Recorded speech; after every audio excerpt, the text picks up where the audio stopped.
Jette un coup d'œil tout de suite au marché financier. On commence d'entrée comme ça. On commence d'entrée par les marchés, Julien. Des marchés qui consolident à New York, le Dow Jones perd moins 0,89%, le Nasdaq moins 0,96%. Et vous voyez les chiffres de la clôture des bourses européennes. Le CAC est à moins 0,15%.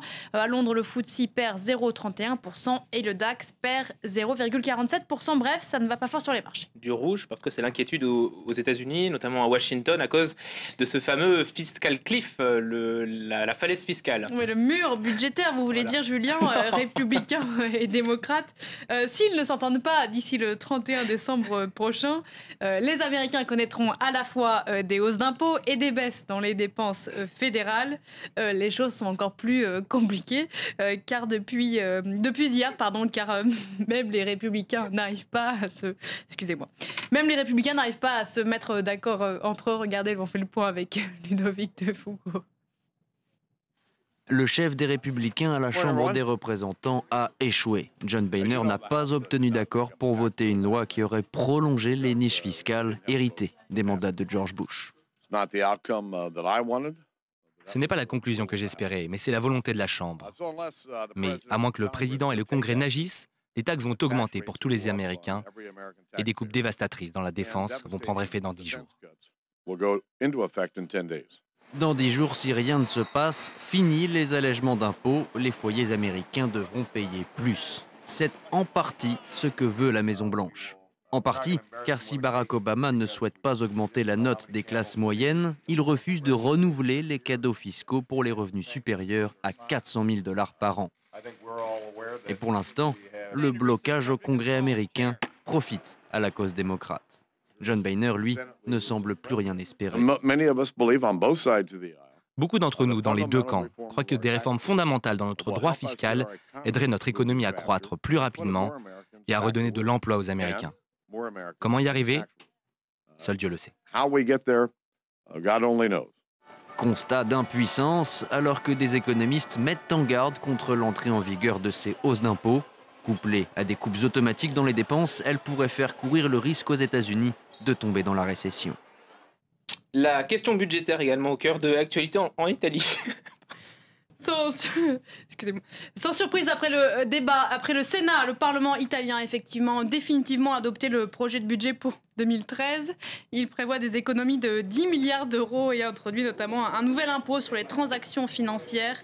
C'est ce vote qu'attendait Mario Monti, le président du Conseil, pour démissionner. C'est fait ce vendredi soir. Mario Monti a effectivement démissionné. Allez, on reprend notre sérieux. La Suède, à présent, qui est contrainte à son tour à revoir à la baisse ses prévisions. Et oui, on cite souvent les pays du nord de l'Europe en champion de la croissance et de la compétitivité. Eh bien, le ministère des Finances suédois n'anticipe plus qu'une croissance du PIB de 0,9% cette année, contre le double qui était attendu, et de 1,1% en 2013 contre 2,7% prévu jusque-là.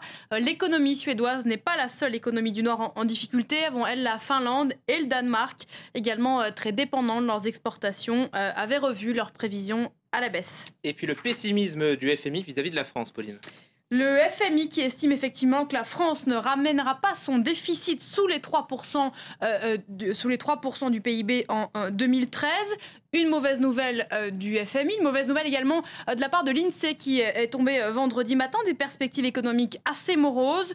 Le gouvernement, vous le savez Julien, tablait sur une croissance de 0,8% pour l'an prochain. Eh bien, il n'en est rien. L'INSEE prévoit une croissance quasi nulle, 0,1% au début de l'année 2013. Autre mauvaise statistique, celle du chômage qui pourrait dépasser les 10% à la fin de l'année à venir. Ça n'est pas du tout le même son de cloche du côté de François Hollande qui affirme lui que la courbe du chômage va s'inverser. Écoutez-le. Ça sera difficile parce que quand on a une croissance quasi nulle pour le premier semestre 2013, le chômage va continuer d'augmenter. Et qu'est-ce que j'ai dit aux Français? Je l'ai dit dès le mois de septembre. Je leur ai dit, voilà, pendant un an, ça va être très difficile. La volonté qui est la mienne, c'est qu'à la fin de l'année 2013, mais ça va être long, la fin d'année 2013, il y ait une inversion. Une inversion, ça veut dire quoi? Ça veut dire que le chômage, à ce moment-là, régressera. Et puis à quelques jours des fêtes de Noël, voilà un mets de luxe qui ravira les défenseurs du Made in France, Pauline. Oui, le caviar, l'Hexagone est aujourd'hui le deuxième producteur de caviar au monde. Un caviar d'élevage, certes, mais qui n'a rien à envier à ses cousins russes. Reportage dans le sud-ouest de la France de nos confrères de France 2.